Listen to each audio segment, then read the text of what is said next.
Fala pessoal, tudo bem? Eu estou gravando esse vídeo para relatar uma experiência que eu vivi no dia 31 de março. Eu fui com minha esposa a um hospital em uma cidade aqui perto, porque ela estava grávida já, sentindo as dores do parto, e nós fomos até o hospital. Quando nós chegamos ao hospital, por volta das 15 horas, ela estava com alguns centímetros de dilatação, 3 centímetros para ser mais exato. A médica pediu que ela ficasse no hospital até que desse 5 centímetros de dilatação para que ela pudesse ser internada.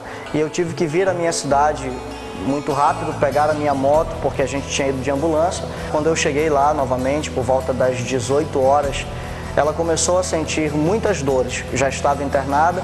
Eu confesso que eu fiquei realmente com muito medo. Eu sou jovem ainda, ela também é jovem, e a nosso primeiro filho, nossa primeira filha, na verdade, deu 7 horas da noite, 8 horas da noite, e quando foi 9h30, a médica fez uma outra avaliação.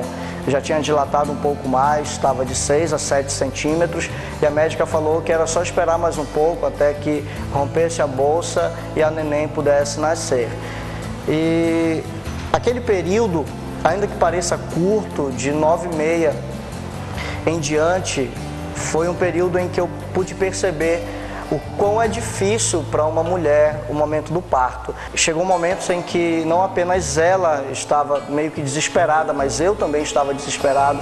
E deu 10 horas da noite, 11 horas da noite, 11h30, e por volta de 11h45, eu acho, a gente foi para a sala de parto. E lá começou a dar início aos procedimentos. Talvez eu erre um pouco as horas. Eu sei que quando foi à 00h11, a minha filha nasceu. Quando ela saiu do ventre da mãe, quando eu ouvi ela chorar pela primeira vez, eu chorei demais.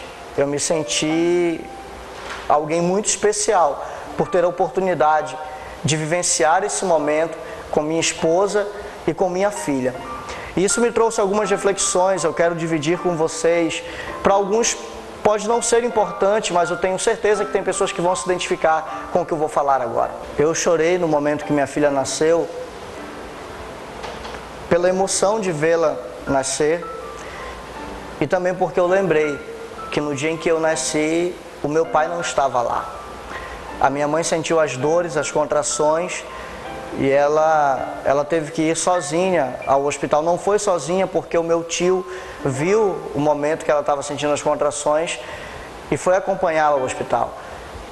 E eu paro para pensar que em cada momento que ela sentia uma dor mais forte, que ela sentia a vontade de desabafar com alguém, o pai da criança não estava lá para segurar nas mãos dela e para dizer: eu estou aqui, eu estou cuidando para que o nosso filho nasça bem, eu estou aqui com você e eu vou estar aqui quando ele nascer, eu vou estar aqui para que tudo dê certo. Eu lembro que a minha mãe me conta as histórias e a maneira como ela sofreu, mas ela estava sozinha. E eu quero chamar a atenção de muitas pessoas que se dizem pais apenas porque fizeram sexo, geraram uma criança, mas abandonaram a criança sem nenhuma responsabilidade, deixaram a criança com a mãe. Algumas pessoas que se consideram pai apenas pelo fato de dar uma pensão alimentícia ao seu filho, apenas pelo fato de dar brinquedos, de dar dinheiro, de comprar coisas, de dar coisas. Cara, não é isso que teu filho quer. Não é disso que o teu filho precisa. Eu não sou o primeiro que está falando sobre esse tema. Eu estou falando sobre ele porque eu quase não vejo ninguém falar sobre ele nas igrejas. Eu quase não vejo ninguém falar sobre esse tema nas escolas. Eu não vejo uma conscientização social acerca desse tema. Claro que tem muitas pessoas importantes até, que falam sobre esse tema, autores renomados que falam, mas a aceitação social para esse tema ainda não é uma boa aceitação. E hoje em dia, ser órfão de pais vivos, ou seja, ter os pais separados e não ter nem o apoio do pai ou às vezes o apoio da mãe é quase normal no Brasil. Pelas pessoas com quem eu já conversei, eu sei que são muitas pessoas que vivem assim. É aquela pessoa que cresce tendo o referencial apenas da mãe, na maioria das vezes é apenas da mãe, e cresce, claro, uma mãe solteira que faz um ótimo trabalho de criação, é uma mulher que consegue suprir as necessidades do filho, mas o pai vai fazer falta. Vai chegar um momento em que o pai vai fazer falta. Vai chegar um momento na escolinha em que todo mundo vai fazer um cartão no Dia dos Pais e a criança lá, que o pai não quer nem saber dele, não vai ter para quem fazer o cartão.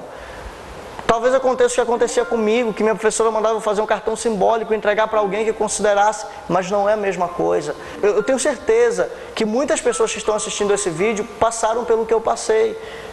É aquela questão de quando alguém pergunta quem são seus pais, você não tem o que dizer. Quando você vai mostrar o RG, quando vai fazer algum cadastro e alguém pergunta o nome do teu pai, você não tem o nome do teu pai no teu RG, porque quando nós soubemos da gravidez, apesar de todas as dificuldades, eu conversei com a minha esposa e eu fiz uma promessa a mim mesmo, eu fiz um compromisso comigo, eu fiz um compromisso com Deus, eu fiz um compromisso com a minha esposa e com a minha filha, e eu prometi, eu vou estar lá naquele momento. E quando a Isabelle nasceu, que eu ouvi ela chorar, eu tive uma sensação de dever cumprido. É claro que para ser pai precisa-se muito mais do que estar presente no momento do nascimento da criança. Mas esse primeiro passo para mim, o cumprimento dessa primeira promessa que eu fiz a ela, só me dá mais força para eu conseguir cumprir as outras promessas que eu fiz à minha filha, de ser um pai presente, de não ser como o meu pai foi comigo. Você precisa se conscientizar disso. Você precisa entender que você tem que dar mais do que coisas ao seu filho. Você tem que dar experiências, você tem que dar momentos, você tem que dar razões para ele sorrir. O assunto é muito extenso, eu pretendo falar sobre isso futuramente, mas por hoje eu encerro por aqui.